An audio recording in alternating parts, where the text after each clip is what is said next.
खबर मध्य प्रदेश के सतना से। सतना में खून के दलालों के खिलाफ प्रशासन का एक्शन शुरू हो चुका है। एसडीएम सिटी के स्टिंग ऑपरेशन के बाद 4000 रुपए में 1 यूनिट ब्लड बेचने वाले आरोपी की जानकारी पर पुलिस ने एक और दलाल को गिरफ्तार किया। पिछले 3 दिनों में एसडीएम सिटी के स्टिंग ऑपरेशन के तहत कुल 5 आरोपी पकड़े जा चुके हैं। इनमें से 3 आरोपियों को जेल भेज दिया गया है। पुलिस की जांच में ये सामने आया कि आरोपी नाम बदलकर खून की दलाली करते थे। स्टिंग ऑपरेशन में पकड़े गए मुख्य आरोपी ने पुलिस की पूछताछ में अपना नाम शिवम वर्मा बताया।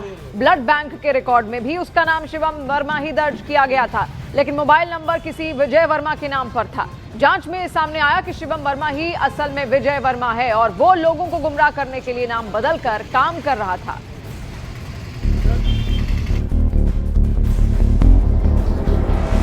सतना के जिस जिला अस्पताल में थैलेसीमिया पीड़ित 6 बच्चों को एचआईवी संक्रमित खून चढ़ा दिया गया, उसी अस्पताल के ब्लड बैंक में लाल खून की दलाली का काला कारोबार बेखौफ चल रहा है।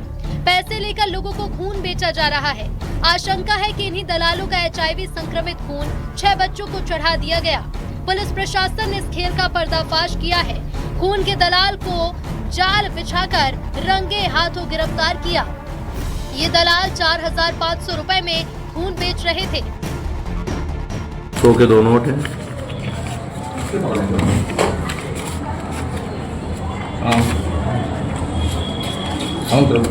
2200 रुपए के ये 4 नोट हैं।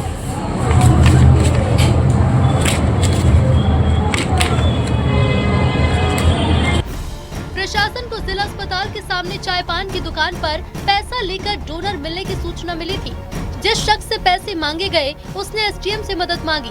इसके बाद एसडीएम राहुल सिलोटी और टीआई ने दलाल को पकड़ने की योजना बनाई।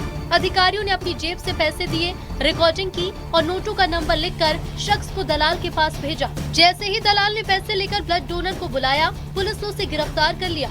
तलाशी लेने पर उसके पास से 4500 रुपए मिले जो एसडीएम ने दिए थे।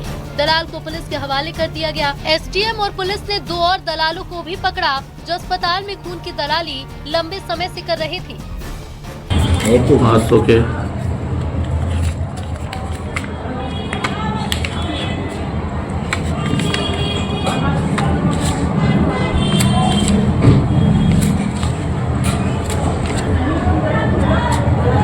कुल मिला के 800 के मेरे पास 4500 रुपए हैं। 4500 रुपए में हम लोग आज कार्रवाई करने वाले हैं। यानी जिला अस्पताल में चल रहे खून की दलाली पर सियासत भी गर्म है। कांग्रेस ने इस मामले में सवाल खड़े किए हैं। मामले में अधिकारियों से लेकर मंत्री तक की जिम्मेदारी तय किए जाने की मांग की है। सरकार पर आम लोगों की जान से खिलवाड़ करने का आरोप भी लगा है। इतनी बड़ी घटना हो गई है, अभी तक कोई जांच कमेटी वहां तक पहुंची नहीं है और वहां पर जिस तरह की कार्रवाई होना चाहिए थी, अधिकारियों पर कार्रवाई, जिला स्वास्थ्य अधिकारी पर कार्रवाई होना चाहिए थी, उसके साथ में जो ब्लड बैंक ऑफिसर है उस पर कार्रवाई होना चाहिए, अभी तक कोई कार्रवाई नहीं करी गई है।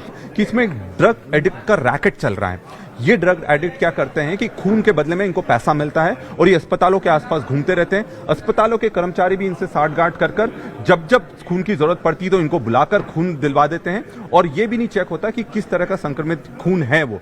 और जिस तरह से जिला अस्पताल एक बहुत बड़ा अस्पताल होता है, वहां पर टॉप लेवल की डायग्नोस्टिक मशीन्स होना चाहिए। इतना पैसा आ रहा है, वो कहां जा रहा है? ये रैपिड टेस्टिंग कर रहे हैं, कार्ड टेस्टिंग कर रहे हैं, जो कि बिल्कुल भी रिलायबल पूरी तरह से नहीं है और इसमें सबकी जानों को खतरे में डाला जा रहा है।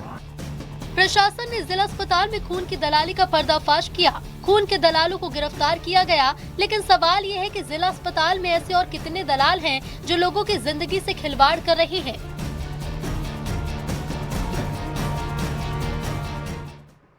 और उधर सतना में ब्लड ट्रांसफ्यूजन से 6 बच्चों के एचआईवी पॉजिटिव होने पर राज्य सरकार की तरफ से भी बड़ी कार्रवाई की गई है। इस पूरे मामले में प्राथमिक रिपोर्ट के आधार पर एक 7 सदस्यीय कमेटी बनाई गई। ब्लड बैंक प्रभारी और 2 लैब टेक्नीशियंस को निलंबित कर दिया गया है। जिला अस्पताल सतना के पूर्व सिविल सर्जन को कारण बताओ नोटिस भी जारी किया गया है। तो देखिए, लगातार लापरवाहियां सामने आ रही थी। ब्लड ट्रांसफ्यूजन की वजह से 6 बच्चों के एचआईवी पॉजिटिव होने पर राज्य सरकार की तरफ से ये अब तक की सबसे बड़ी कार्रवाई है। मनोज, हमारे सहयोगी जुड़ रहे हैं। मनोज, और क्या जानकारी? सवाल बड़ा ये है क्योंकि ये अगर जिसे लापरवाही की इंतहा जिसे बोलते हैं कि बच्चे मासूम बच्चे थैलेसीमिया एक बीमारी से वैसे ही वो जूझ रहे हैं उसके बाद आप उसको सरकारी सिस्टम की अब अभी इसमें एक करके दिया जा रहा है कि हो कहाँ से ब्लड चढ़ा अभी तक ये पता नहीं है, क्योंकि वो थैलेसीमिया से पीड़ित बच्चे हैं जिनको लगातार ब्लड ट्रांसफ्यूजन की जरूरत पड़ती है, और वो उसके लिए वो ट्रांसफ्यूजन के लिए कभी सरकारी अस्पताल, जिला अस्पताल भी गए और कई बार वो प्राइवेट ब्लड बैंक में भी गए।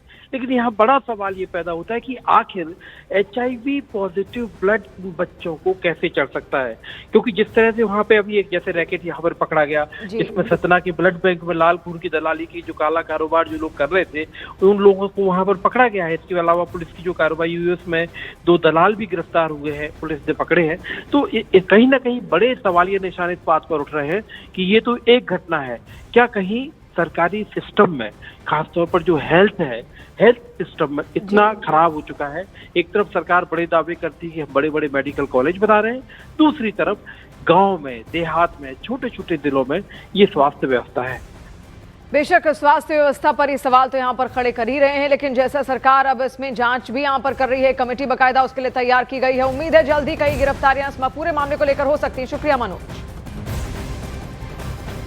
उधर मध्य प्रदेश के खंडवा में भी सतना जैसे खतरनाक संक्रमण फैलने की आशंका बढ़ गई है। खंडवा के जिला अस्पताल के ब्लड बैंक में बीते 2 दिनों से क्लियर टेस्ट नहीं हो पाया है, और क्लियर टेस्ट की मदद से ही HIV, हेपेटाइटिस और सिफिलिस जैसी गंभीर संक्रमणों का सटीक पता चलता है। इसके बावजूद मरीजों को केवल रैपिड किट्स के भरोसे ब्लड जारी किया जा रहा है, क्योंकि खंडवा जिला अस्पताल की ब्लड बैंक में क्लियर टेस्ट की रीएजेंट किट खत्म हो चुकी है। अस्पताल के ब्लड बैंक से रोज 35 से 40 यूनिट ब्लड इशू होता है, जबकि 400 बेड के अस्पताल में करीब 750 मरीज भर्ती रहते हैं।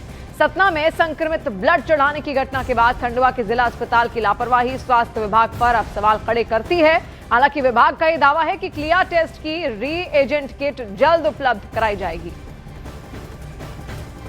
हमको इसी संबंध में जानकारी दी थी कि ब्लड बैंक में नजर रखें और उसमें जो है सुरक्षित ब्लड सबको दिया जाए और समय पर उनको ब्लड मिल जाए। ये हमारा प्रयास है और हम कोशिश कर रहे हैं कि उसको जो है सही सुचारू रूप से चला सकें। हमें जो घटना हुई है कि उसमें संक्रमित ब्लड जो है लोगों को, कुछ बच्चों को दिया गया था, तो वो घटना हम अपने यहाँ से कंट्रोल कर सकें और किसी को इस संबंध में कोई परेशानी हो तो हम उसको निराकरण कर सकें तुरंत। सुबह में आया, मैंने क्रॉस मैच लेकर आया। कल मैंने यहाँ पर 2 डोनर जमा करे थे, एक पॉजिटिव गई, जो मुझे एक पॉजिटिव की जरूरत है। मैंने बोला कि सर मुझे कल 1 लगेगा, आज 1 लगेगा, अब कल 1 लगेगा। तो बोले ऐसा नहीं होता। बोला ठीक है सर, अभी इनके पास 5 ए पॉजिटिव मेरे सामने यहाँ पर डोनेट हो चुके हैं, तो ये मुझे 4 घंटे से सिर्फ जुला रहे कि उसकी टेस्टिंग चल रही है, उसकी टेस्टिंग चल रही है, उसकी टेस्टिंग चल रही है। पतंजलि गाय का घी, मां का भरोसा, प्यार से परोसा। आरएसएस प्रमुख मोहन भागवत का बड़ा बयान, बोले न की जाए संघ और बीजेपी की तुलना। कुछ लोग संघ को बीजेपी के नजरिए से समझने की कोशिश करते हैं। बहुत लोगों की ये प्रवृत्ति रहती है कि संघ को बीजेपी के द्वारा समझना, तो बहुत बड़ी गलती होगी। एसआईआर को लेकर लखनऊ में सीएम योगी की अध्यक्षता में यूपी बीजेपी की बड़ी बैठक। प्रदेश अध्यक्ष पंकज चौधरी समेत सभी नेता रहे मौजूद। एसआईआर पर आगे की रणनीति पर हुई चर्चा। जम्मू कश्मीर के सोनमर्ग में बर्फ की सफेद चादर से ढके पहाड़, सैलानियों के खिले चेहरे तो मैदान में भारी ठंड से लोग बेहाल। दिल्ली एनसीआर में स्मॉग से हालात खराब। नए साल से पहले रेलवे ने बढ़ाया किराया। 215 किलोमीटर से ज्यादा का सफर तो 1 से 2 पैसे की बढ़ोतरी। 26 दिसंबर से नया किराया होगा लागू।